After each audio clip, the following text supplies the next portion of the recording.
but I got the impression from that conversation that you were doing a lot of work, a lot of self-reflection to try to come to terms with your own religiosity. No. and so, but that's exactly right. So you came out with a very strong position on that. But you know, as time goes by, people get older. Sometimes their view shifts. So you can just give me a yes or no on this. Has anything changed in that regard since we last spoke? Absolutely not. No. Can you hear me? I don't think you can. Can you? Yes, I think we. Could somebody fix my? You know, we don't know each other that well, but you know, this is how you get to know the person that you're going to be conversing with. You can just get that right in there. Is that tight? It's the second time it's come off. I think that's good, right? Well, let's try to go with that and see how that goes. Okay. Good. So anyway, nothing's changed. You know, thank God. That's great. You know, you know, when I think about the big questions, I tend to organize them into origin of the universe, origin of life, and origin of mind. And I'm actually teaching a course with that theme at Columbia, and we read The Selfish Gene this term as part of that. I hadn't read it since I was in college, so you know, it was spectacular to re-engage with the wonderful book that you gave the world. A question came up in the class. All right. And I would like to check with you to see if the answer I gave makes sense and aligns with your thinking. So the question a couple of kids asked was, look, we read this book and we get a very clear sense of evolution, you know, the gene as the basic unit of heredity, but we're still left with the question, what is life and how did life get started? So my response to that, which some of them found quite unsatisfying, is that that's not as precise a question as you think, right? I mean, in some sense, trying to draw the line between animate and inanimate and trying to have a very precise definition ultimately amounts to words, right? It's a continuum from inanimate to animate, and once we have the molecular Darwinism in place rolling forward, life just emerges in that continuum. So my question to you is that a reasonable way of describing it? I think it is. I think that there's too great a tendency in the human mind to try to draw lines and to try to, where there is a spectrum. I mean, sometimes there really is a line, but in other cases there isn't, and we should not insist that there has to be a line. Well, in the case of life, I suppose you could sort of see a kind of line when the first self-replicating entity came into existence, because that was the moment when natural selection, and hence Darwinian evolution, could start. You can't get natural selection unless you've got something equivalent to a gene. So the first gene, which would not have been DNA, by the way, but the first gene would be a kind of watershed event, I suppose. But I agree with you, we don't want to get too hung up on the questions of definition, like definition of life, as opposed to non-life, right, which demand a particular moment at which life came into existence. And when you say first gene, in that context, can I think of it as the first molecule that discovers this capacity for making copies of itself, period? Yes, making copies of itself, and that would include making copies of errors in itself. Right. So that there has to be variety in the population of these replicating entities. The reason I say it wouldn't have been DNA is that DNA has been described as a high-tech replicator that requires a rather complicated infrastructure of biochemistry in order to do its replication. So people in the field agree that the first replicator would not have been DNA. It would have been something else that had the property of self-replication, probably much less efficient at it than DNA. And DNA would have been a late usurper of that role. It could have been RNA. And do you think it was RNA? I don't know. I mean, that's a current fashionable idea. And the reason it's fashionable is that, as you know, there's a kind of divide in biochemistry between the protein, which acts as enzyme, and the variety of enzymes, which is the key to everything that goes on in in life, the fact that the three-dimensional form of a protein molecule, when it coils up into a sort of knot, which gives it its enzymatic properties, and that is determined by the one-dimensional sequence of amino acids, which in turn is determined by the one-dimensional sequence of DNA. So there's this double act between DNA and protein. DNA is not an enzyme, it's an excellent replicator. Protein is an excellent enzyme, but cannot replicate. RNA is kind of moderate at both. So if it started off with RNA, that could have done both the enzyme roles. Because RNA is a kind of rather bad enzyme. Right. And a kind of rather bad replicator, but it can do both roles. And so the idea is then that DNA would have come in and usurped the replication role, and protein then came in and usurped the enzyme role. So how big a molecule do you imagine this first replicator would be? I suppose it would be quite small, the first one. Right. I mean, but I don't know. I mean, this is an active field of, well, I suppose research, but very speculative research. right. Because, you'll see people making the argument that whatever molecule you put forward as the first one, if it has some degree of complexity associated with it, you can then ask yourself, what are the odds that that molecule will form? And when that number is necessarily quite small, some people see a tension with the naturalness of the process and the unlikelihood that it would happen. So how do you answer that? Well, it is a field where there is no answer yet, and people are not confident of it. There are various problems with the so-called catch-22 that you can't get DNA without protein, vice versa. Right. There are other problems with it. Some people have favoured what they call a hypercycle, where there are various stages in a chain, and each stage gives rise to the next. So there's no one molecule is the key replicator. The entire hypercycle is the key, is the replicator. But it's not a field which has been solved. It's not a question which has been answered. It is still conceivable that the origin of life, the origin of self-replication, the origin of natural selection, was a stupendously improbable event. Right. And the corollary of that would be that there's no other life in the universe. I mean, or put it the other way, if you want to believe that there is only one life form in the universe, which you're entitled to do, then a corollary of that is that the origin of life on this planet must have been a fantastically improbable event, so much so that any theory we come up with has got to be a very implausible theory. Right. Because if it were plausible, there would be life all over the universe, Yes. which I suspect there probably is.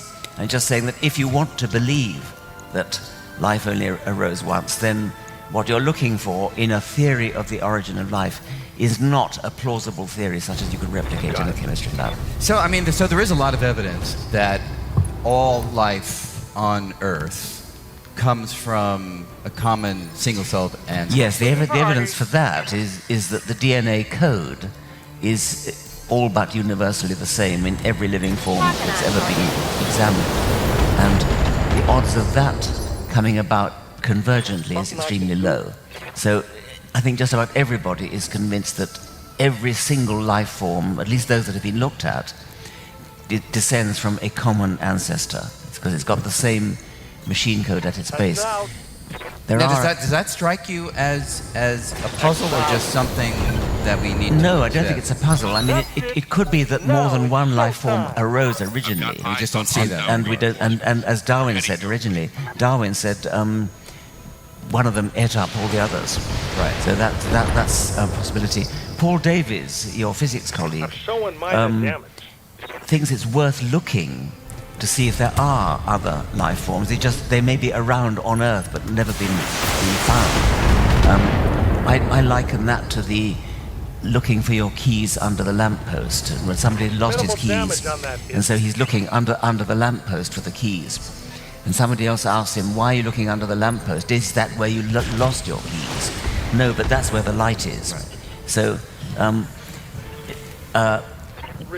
if we're asking the question, is there life elsewhere in the universe? We can't go elsewhere in the universe yet. It's very difficult to. So let's look But the here. universe can come to us, and some have suggested that maybe the origin, life in some form may have come here on a, on a meteor, or got pummeled off of Mars.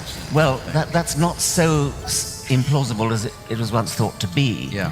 It's the theory of panspermia. What are your orders, Skipper? Invented by a Swedish biologist called Arrhenius about a century ago now.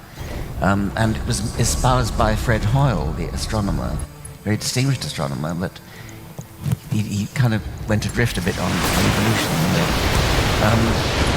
Directed panspermia is a more far-fetched idea, which was actually favoured, I think, a bit tongue-in-cheek. You mean that actually someone sent it here to seed life? Francis Crick, the great co-discoverer of the structure of DNA, together with Leslie Orgel, suggested that that our planet could have been deliberately seeded by an alien civilization. I think it was a joke. I mean, they sort of presented it as though it was a serious theory, but right. So when you consider the rich spectrum of life on Earth that all say arose from this singular starting point, do you find that the range is sensible relative to the environment that life found itself trying to adapt to, or do you find it strange that we don't have beings with 9 eyes, or eyes that work under completely different principles, or I don't know, some being that would be sensitive to gravitational waves? Yes. Now I'm very fascinated by that kind of question. And you can get a long way by looking around the animal kingdom and asking how many times different things have evolved. And you can work out how many times they've evolved, because you can work out what the tree of life actually is. You know which animals are close relations of which. So we know, for example, that there are, I think it's 9 different principles of eyes, different ways of doing the optics. And that eyes have evolved independently several dozen times. One estimate is more than 40 times. Really? So eyes actually evolve with great ease, great frequency. And they're all sensitive to the same part of the spectrum because of the sun? Not exactly the same, but it's overlapping. Right. Insect eyes move towards the ultraviolet, for example. But it's nice to think that all the ways of making an eye that physicists have thought of have been thought of by evolution in rather interesting ways. I mean, the compound eye works in a totally different way from the camera eye, which is what we have. There are mollusks which have a reflector eye, a parabolic reflector. You mean like a radio dish out there? Yes, really? but optical. Wow. There are scallops that have that. And there are lots of different kinds of compound eye, lots of different kinds of camera eye. And they've evolved independently. Yeah. Other things like, say, echolocation, Commander? navigating by sonar, by sound waves, that's evolved 4 times independently. In bats, whales, and 2 different families of birds, cave-dwelling birds, independently. So that's rather more reluctant to evolve, but nevertheless it has evolved more than once. Some things have evolved only once, and so you feel they're improbable things. Right. So in trying to understand the likelihood or not of the emergence of life, and therefore to try to gain some insight into the question that you made reference to, whether we're alone or there's other life out there in the universe. Sometimes people write down this Drake equation, which every time I see it, I always feel like it's misrepresenting the situation, because it's not so much an equation describing the actual likelihood of the arising of life. It's more a way of encapsulating our ignorance of all variety of qualities of the universe that we really don't have any insight into. So any number that comes out of it is really just totally dependent on the ignorance that we have regarding the numbers that go into it. But be that as it may, when you think about that life may have just started once on this planet, does that diminish your expectation that the search for extraterrestrial life will be successful? Getting my We ass kicked. can't escape from the fact that it did arise on this planet. I mean, Yeah. it's a So it's a sample size of one, It's- and what do you yes. do with that? I would love another one. I mean,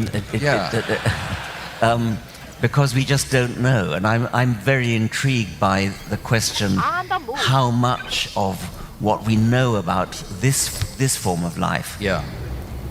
had to be so because there's only one way for it to be. For example, does there have to be something like a gene? I think the answer is yes. Does it have to be? I mean, just because you need something to carry to do propagate the yeah, information, right? Does it have to be a one-dimensional Location confirmed. array? Does it have to be digital? Right. I think it probably has to be digital. Does Digital it, because otherwise errors would too creep much, in too much quickly. error. Yes. Right. Does it have to be a one-dimensional string of data, which DNA is? And I don't think that's clear. I mean, I could imagine a two-dimensional matrix, Right. which could be read, not three-dimensional because you can't get inside the Right. the three-dimensional blob. So that's kind of question. Does there have to be sex? Would you expect to get eyes? I bet you'd get eyes. Because eyes have happened so many times here. But presumably, if it was a star that emitted strongly in a completely different part of the spectrum, Then that's where maybe you- sensitivity sure, there yes. or something of that sort. Yes, exactly. So, so it leads to the question that if you had your choice, in some sense, as to what we would find if we encountered life in another world, would you want it to be the same in order that you would have a unified theory of life in some sense? Or would you rather it be different so that now you just see this grand spectrum of possibility with us just being one of many? I'd be delighted by either. I mean, if Right. if it were too similar, if for example you found life on Mars, and it Ready was for orders. DNA based and the DNA code was the same. Right. Then Then it's probably the same. Then it's got to be contamination. Right. Because we know that So we mean we're Martians. It could have come from there. it and could have come yeah, from right, there. Right. But we know that a lot of meteorites have come from Mars. So Right. but if it's if it were DNA but a different DNA code, Copy that. that would be rivetingly exciting. Right. If it were not DNA but something like Yeah. What can I do? another polymer, gosh, it would be fascinating. Yeah. Amazing. I think it would be the most exciting discovery ever, actually, to find something like that. I mean, we, as you say, we've got a sample of one. Life on this planet is uniform at the biochemical level. Even great big creatures like us, we do our biochemistry quite largely using tricks that were discovered by primordial bacteria, and Yeah. and many of them are in Slight us damage, doing the Commander. same trick. We've simply commandeered them. Yeah, no, it'd be hugely So- exciting. Almost exciting as string theory or something like that. Yeah. We'll come on to that. Yeah. But so you know, as we enter an age when we can begin to actually tinker Target down. with the actual structure of life, say CRISPR-Cas9, do you imagine that we'll be able to gain some insight into these questions in the laboratory as I opposed think yes. to I mean, whenever I meet a biochemist, I always ask them, "Can you imagine an alternative biochemistry? Could Yeah. you construct an alternative biochemistry? Or if you Commander? can't construct it, at least imagine it. Does it have to be carbon-based, for example? I think the answer to that is probably On the yes. way. Would you agree with that? Well, I mean, carbon is certainly the natural go-to species if I didn't know anything about life and you gave me a list of criteria that. that you want to have a very active molecule, you want to be able to bond with all sorts of other molecules in the environment, you want it to be a species that's commonplace so that it's not a rare species that we deal with. But there are other pretty active species too. well, silicon is mentioned. right, for as an example. element which could possibly do the same job. Right. But I asked Harry Kroto, the famous What are organic your orders? chemist, and he's confident it'll be That have to be yeah, carbon-based. it has to be carbon-based. But that leaves a lot of freedom, nevertheless. I mean, even within carbon, even within organic chemistry, an enormous freedom to devise alternative biochemistries. Right. Now, do you think that there will come a point when we just can create life from scratch in the laboratory? I mean, is that in our future? Yes, I think so. Yes. I mean, well, Craig Venter has already created. Well, sort of. Replica. I mean, reproduced the same thing. Yes. So. I mean, do you want to say what Craig has done just to? Well, he has recreated a particular bacterium from scratch, but it is just one that already existed. Right. But if you can do that, then you could theoretically create one that doesn't exist already, so. And from that, I suppose you might even go on to multicellular life. And so, does this? I mean, obviously, this is an exciting possibility. Does it scare you? It excites me more than it scares me. I'm just fascinated by it and by the possibilities. So I'm. Roger that. I do think we have to exercise a precautionary principle. And how would you imagine doing that? Do you know Sidney Brenner, a great molecular biologist? Not personally, but yeah. Keep the lid on your petri dish well screwed down. But any criterion and restrictions you place in this country or in your country, right? I mean, this is not a worldwide type of. No. So. But there have been attempts. I mean, there was a meeting of molecular biologists at one point to sort of devise a kind of moratorium list of things that you mustn't do, and I think it held for a while. I mean, I suppose a greater, more present worry would be if the techniques of creating or of varying microorganisms were to fall into the wrong hands. I mean, biological warfare has been experimented on by some of the great powers, and if the techniques fell into the hands of terrorists, especially the terrorists for religious reasons want to die, and therefore don't care whether they destroy the world. Right. Tango is trash. I think that's probably more of a worry than the kind of thing you were raising, right? Creating life. But the bottom line then, summary, if I'm hearing you correctly, is you would agree, presumably, with the statement that whatever 100 years or 500 years from now, people will look back at this era and sort of smile at the mystery that we once thought was embedded in life, and it will just be another concoction of chemicals that happens to be able to carry out certain processes, and people will shrug as opposed to revere this entity that forms, at least on this planet. I suppose if there's a lesson from history, that one can look back on earlier eras and feel that way. Yes. Well, I mean, at the end of the in 19th century, there's a famous statement in physics that I'm sure you're familiar with. Lord Kelvin is usually credited with saying it. It's unclear that he actually did.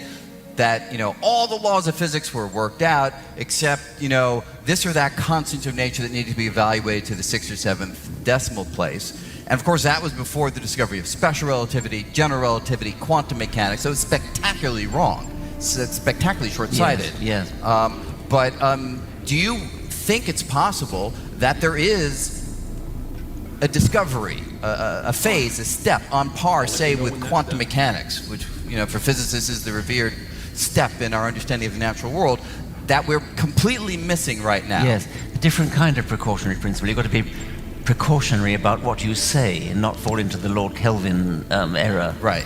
I think it was Lord Kelvin also said radio will turn out to be a hoax. What else did he say? I don't know if I know that one. He said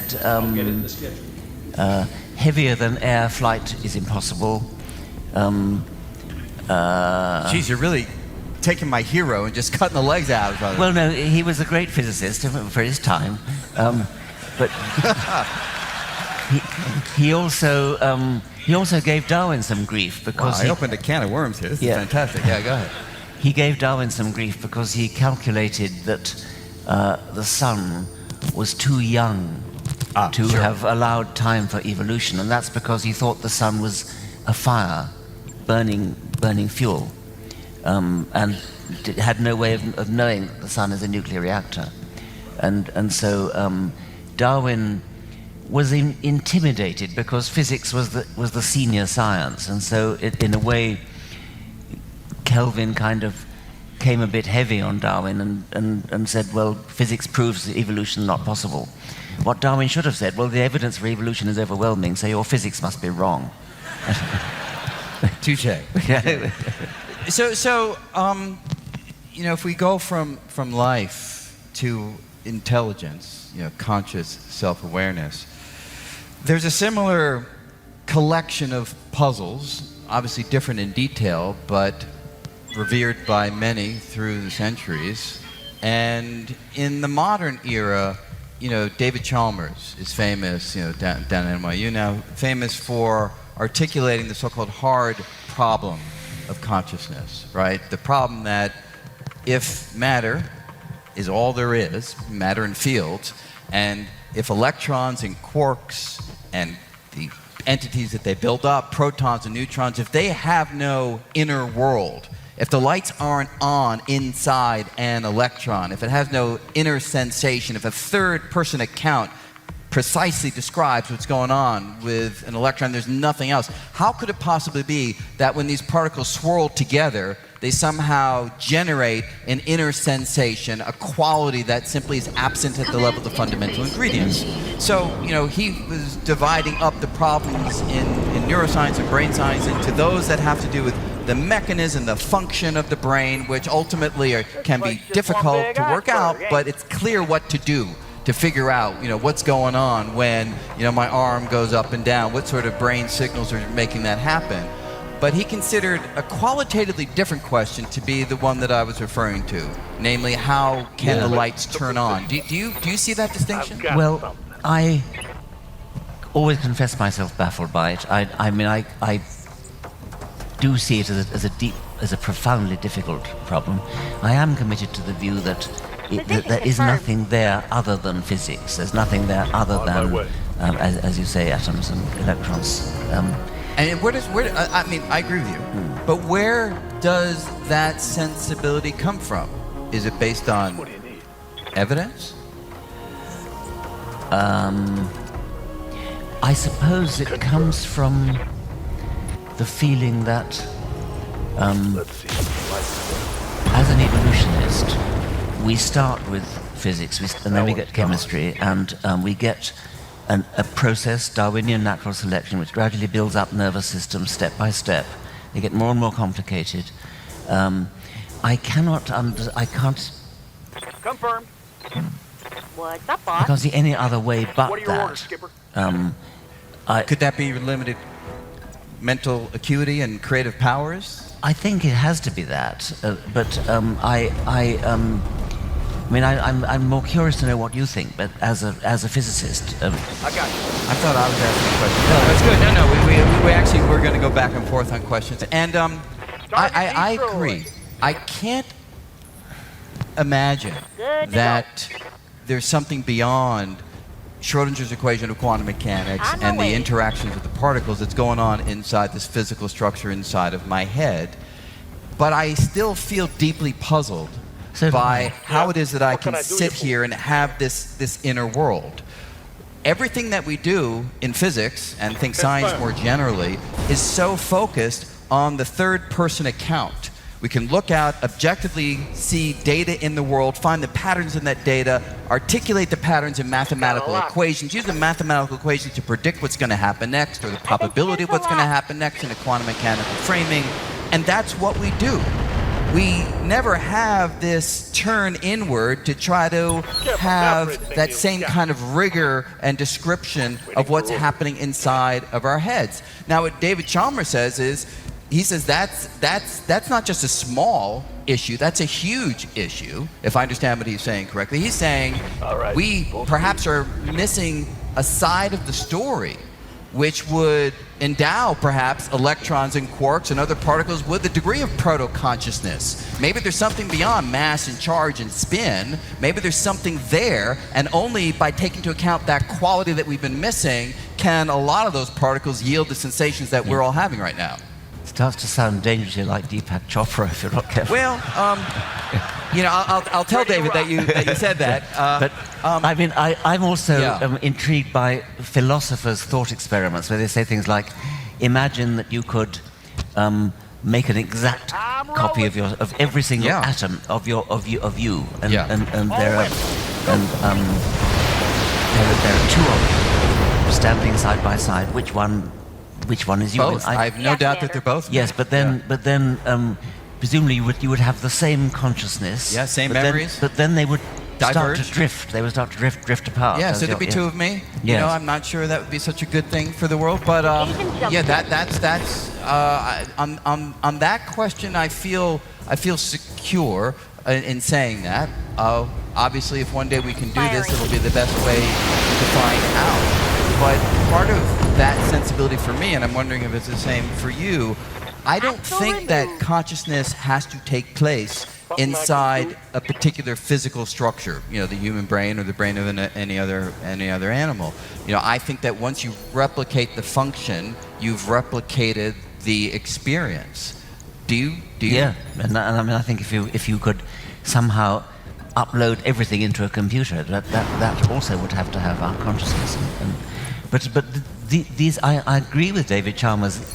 It is the hard problem, and it's certainly too hard for me. But I wouldn't take the leap to say that. Therefore, I know something like, you know, every atom must have a little smidgen of consciousness or something like that. No, I don't think he took that step without a great deal of difficulty. With basically banging into every possible avenue that he pursued for many years, and it almost felt like there was no other place to turn.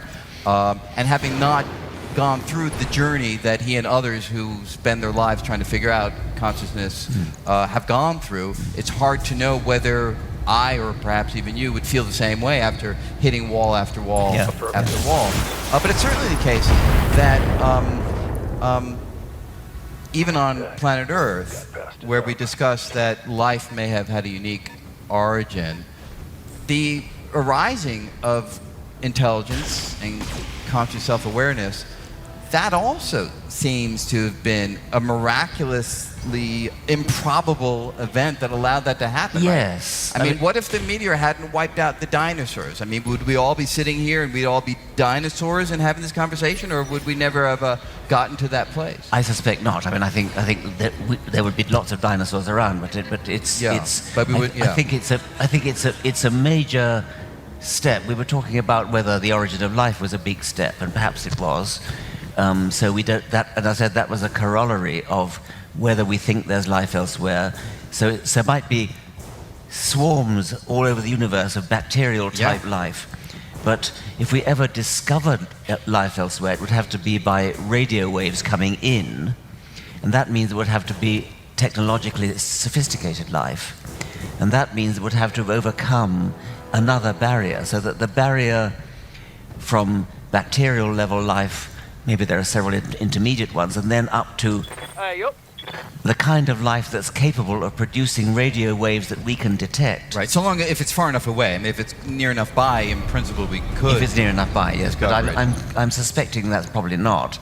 I suspect that if we ever do discover extraterrestrial life, it will be by SETI, and in that case, we have the question: do we have a second barrier, or maybe a third or a fourth barrier, and to produce the sort of intelligence? We don't have to get into consciousness. I mean, it could be unconscious, but if it could talk to us, that would be good enough. But if it can produce radio signals, then that's a much more mundane question than the question of whether the light, as you say, the consciousness light is turned on. So do you think if we discovered life that's not intelligent, would it make much of a difference ultimately to life here? I mean, it would be an exciting moment and so on, but would it then, we have what? You know, it used to be that you had a week news cycle, a 24-hour news cycle. Now it's like every 10 minutes. So would this be like from 10:30 to 10:34, bacteria found on Mars, and then by 11 o'clock Trump would do something else and everyone would forget about it?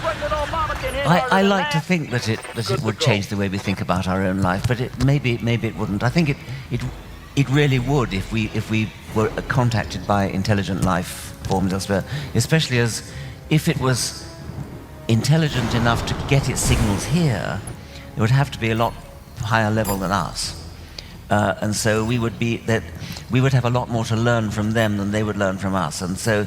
Right. That really ought to shake our confidence and shake our... Now, if it was far away, it would be a pretty slow conversation. You couldn't have a conversation, no, that's right. But you could listen to them. Right. So let's say we did have this conversation going. Let's say we get over the barrier somehow.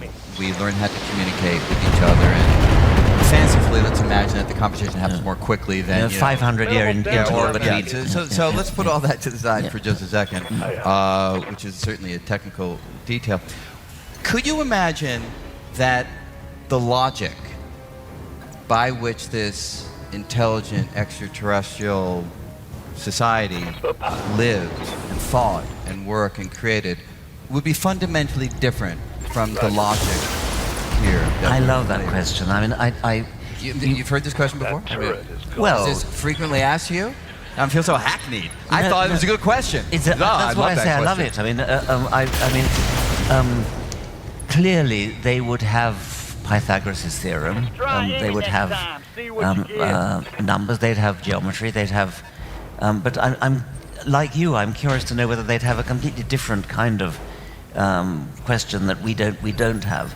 Because there are in mathematics, you're probably familiar with, different kinds of logics. Yes. And you know, they're interesting mathematics to study these logics. You know, there's multivariate logic where it's not just true or false. It can be somewhere in between. You know, there's a subject called quantum logic, which in some sense is modeled on quantum mechanics, where it's not just the particles here or over here, but it's some quantum mechanical mixture of the two.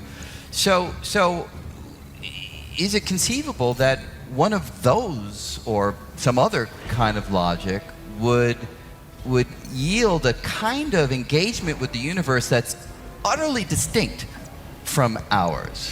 Well, it's sometimes suggested that the way in which we think, which is not the way quantum theorists think, but the way people think,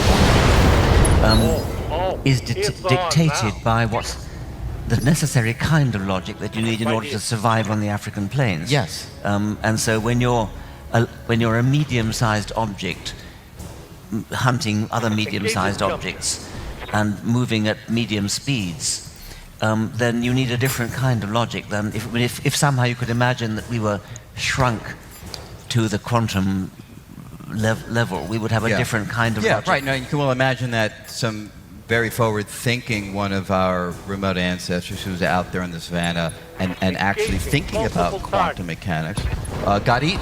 Right. So that's why it takes so much dedicated effort for us to figure out these quantum laws, because it's not built into our evolutionary structure. It didn't have any survival value.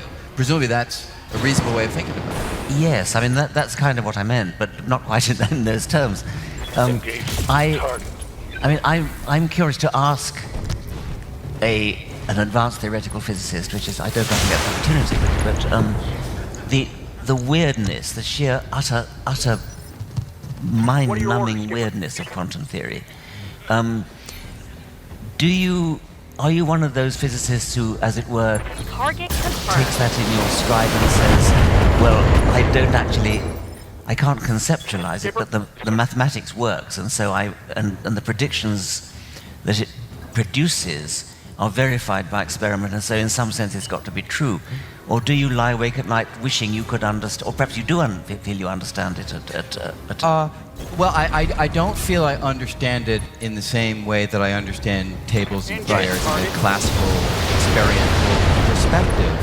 And I do wish that I had quantum mechanical reasoning in my bones. I think I would engage with the universe in a radically different and quite wonderful way. I mean, look, we all know if I won't do it, but if I took this and I tossed it to you, you'd put out your hand and you'd catch it, which is an amazing thing because you didn't do the Newtonian calculation of the trajectory of the bottle. You just sort of felt it in your bones and you put your hand there and you catch it. So it's so mundane, but it's so wondrous that we're able to do it, and it just shows the power of imbibing the rules that are relevant on the scale at which survival takes place. And I wish I had that same quality when it came to an electron in the hydrogen atom, that I could just sort of feel the s orbital, and I could feel, the p orbital, like be in my bones, right? So if you ask me some question about the hydrogen atom, I wouldn't have to go calculate. I would just sort of be able to do what you did when you put out your arm and catch the bottle. So I don't have that. I wish that I did. At the same time, I certainly do use the mathematics to gain a confidence with the ideas. You ask me a question and it doesn't, send me scurrying for cover because I'm like, okay, I don't know really fully how to think about that, but I know how to set it up, I know how to solve the equation, I know how to interpret the mathematics because it's been going on for 80, 90 years, and that gives me at least some semblance that I know what's going on. But it isn't in the same intuitive, deep intuitive way, and that is a strange way to live, right? You live, as a physicist, your career, whatever, 30, 40, 50 years, and most of the time, you kind of don't really know what's going on. I mean, do your colleagues, do any of your colleagues claim to have built into their bones, so to speak, or do they all accept pretty much what you've said? I don't know that I've ever heard anybody really say that. Well, actually, no, there is one. He came over to dinner. My wife is here somewhere. Tracy, remember Andy Strominger came over to our apartment, a Harvard physicist, and he was really angry at me for saying what I just said in public. He saw it in some version of this in some conversation, and he said, "You're giving the wrong impression of quantum mechanics. We fully understand it." And I was like, Andy, what do you really mean by that? But what he meant by that was, we have the equations, we have the math, we do the calculations. Which is just what you said anyway. Yeah. Yes. So I don't know that he would say that he had that. I believe that he did not say that he had that deep intuitive understanding. Yes. But most people who think deeply about quantum mechanics even say that it's an incomplete subject as currently formulated. We do not know how to go from the fuzzy probabilistic mixtures of the reality that the math is telling us about. The electron is 50% here and 50% there and is in some sort of fuzzy mixture of the two. But yet when we measure the position of the electron, we always find it here, we always find it there. So somehow a transition happens from the fuzzy probabilistic reality to the single definite reality of common experience. And we don't have an equation for that. We just say it happens. Or I should say, people have proposed equations for it, but we have no idea if they're right. Well, Schrödinger ridiculed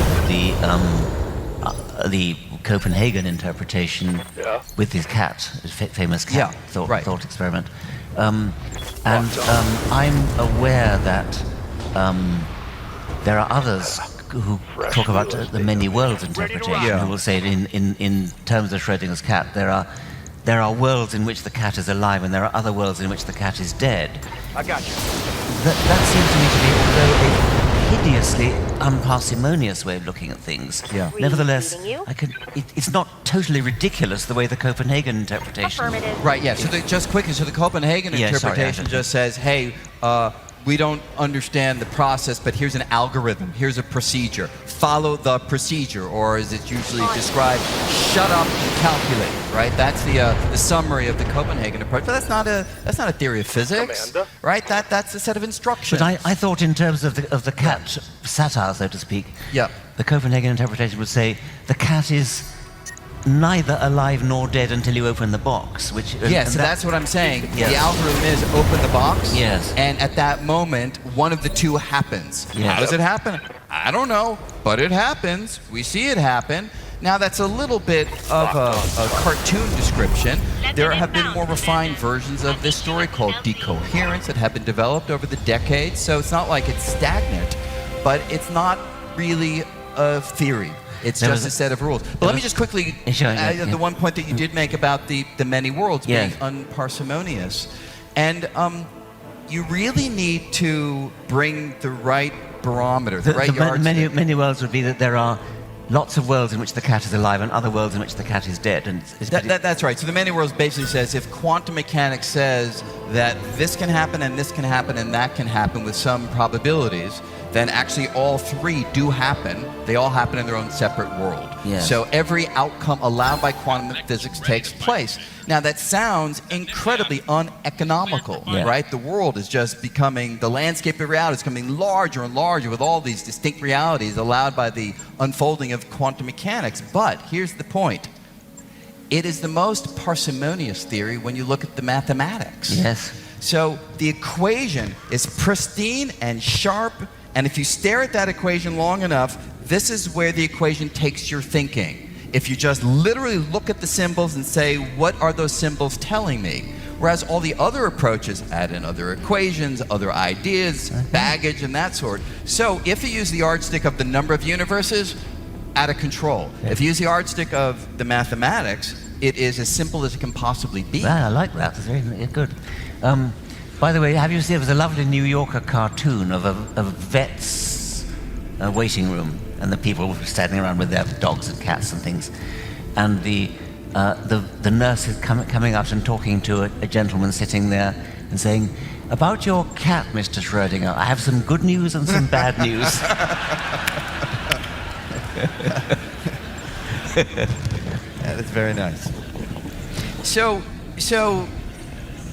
I'm glad you asked about quantum mechanics, because it does give a sense of how our intuition can completely mislead us.